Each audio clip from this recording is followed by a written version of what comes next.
Good morning, Kvell crew. We got our challenge question and answer. We're going to start. We got only a few questions today, so I'm going to dig right in and get rocking and rolling here.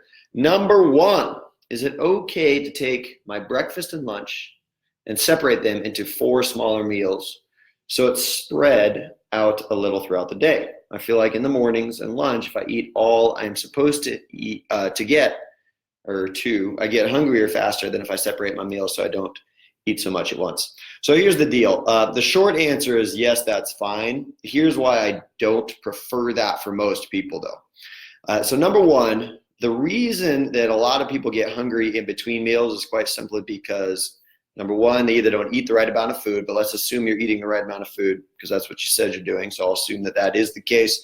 But number two, because your body is just used to eating more frequently, right? And when your body is more used to eating more frequently, you have your body starts to release a hormone called ghrelin. And ghrelin actually stimulates the body and makes it think that it's hungry, when in actuality, it doesn't need food. It's just used to getting food then. So it preps everything to get digestion ready.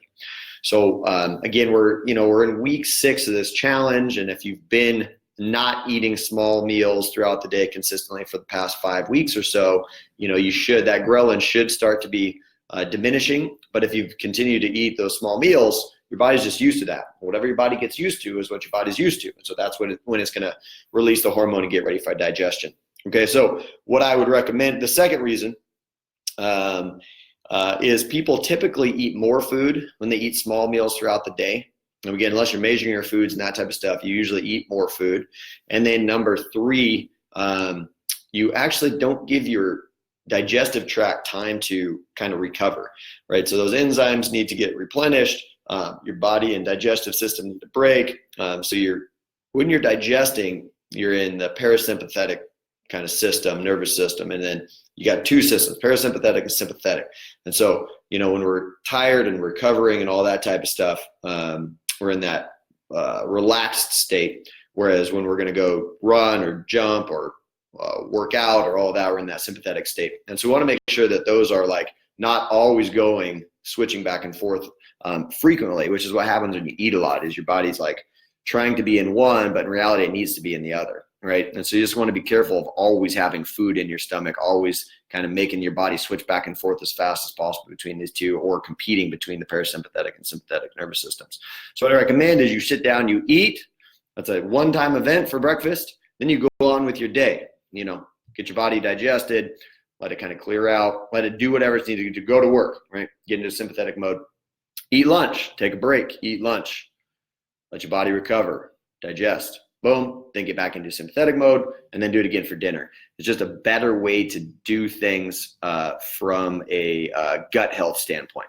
So those are the reasons. Now, again, the simple answer is yes, you can eat whatever you want. It really comes down to the amount of food that you're eating when we're talking about weight loss. So do whatever works best for you, but experiment a little bit and see kind of what happens. Okay, aging makes me think more about preventing injury and less about pushing the workouts. Who do I flip this mindset?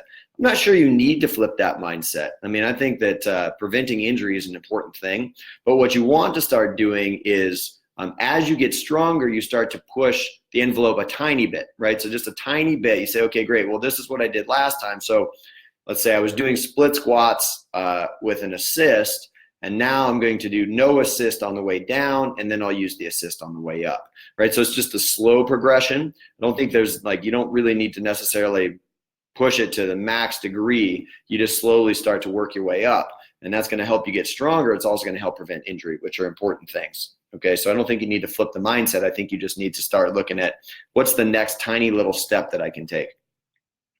What are the best types of nuts for the challenge? I put 2 links on here, but essentially there's 3, main types of nuts that I typically like and typically recommend, and that's almonds, pistachios, and walnuts, and they just happen to be the top of one of those articles as well. So if you look at that Healthline article, it goes through, I think, 9 or 10 nuts there, and the different variants of them. But really, just mix your nuts up. I don't think there's any that's necessarily like way better than the other.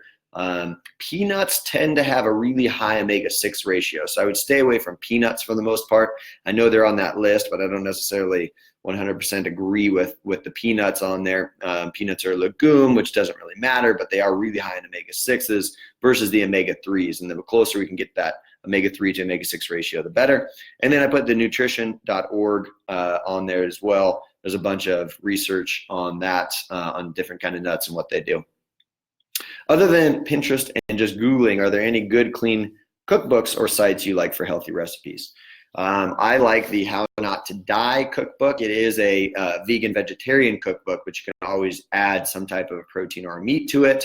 I like the, if you're, more in terms of animal fleshes and proteins and meats, I like the Primal Cooking cookbook, Primal Cooking or Primal Kitchen maybe.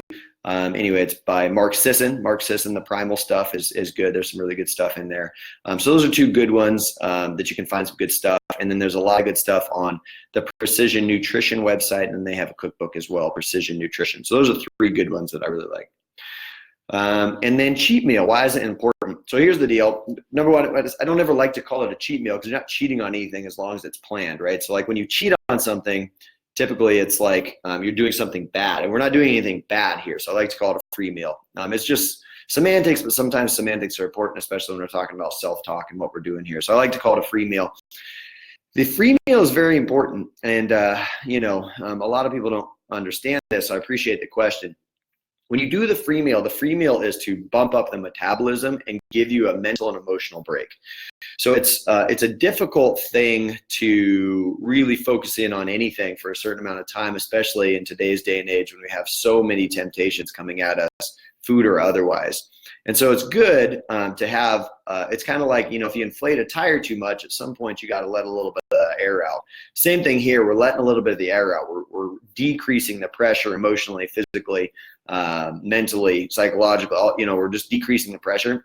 So that's number one. Number two, we're decreasing the pressure on the body by providing it excess calories, for that one meal. And if you provide it excess calories, then we actually crank metabolism back up, which then will make weight loss go faster, right? And so we want to crank the metabolism back up and make it go faster. And we look at this long term, like you can have a free meal, or you can slowly stair step up and stair step down with your calories. So if you stair step up, stair step down, again, we're ramping the metabolism up and then we're dropping it.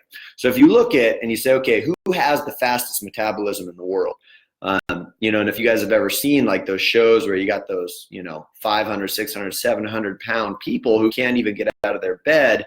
And you say, does that person have the fastest metabolism, or does the guy who just can't keep on weight, who just eats whatever he wants, have the fastest metabolism? And it's actually the guy who's 500, 600, 700, 800 pounds who has the fastest metabolism, because although they are very large, they can consume a lot of calories, and their body's just trying to keep up that whole time. So as soon as you decrease calories with those guys, they'll lose like 10 pounds in a week, 20 pounds in a week, and they'll just drop down significantly fast. And so it's all about manipulating the calories up, calories down. And if you do that over time, you're going to have faster weight loss and faster progress. And you're going to be a more sane human being, right? So that's what you want to look at there. And that's really the point of free meals when we start adding those in, is we increase the metabolism, we give you a mental, emotional break, and then the metabolism speeds up, we then lose more weight, which is why you'll see your weight bump up a little bit, and usually that's a lot of water weight, and then you'll actually usually see it drop down faster than it would have otherwise. Okay, all right, guys, that's all the questions we have for today. Thanks for the questions. We're in week 6, guys. We need to get your after pictures by the end of this week. We need to get your, make sure we get your measurements in this week, and let's make sure we finish strong, right? You got to finish. It's week 6. Just finish it out. Hey, and if you have like fallen off the wagon, great. Hop back on the wagon and finish here in week 6. Okay, guys, let's keep it up. Let's knock it out. One more week. Let's do it. Boom.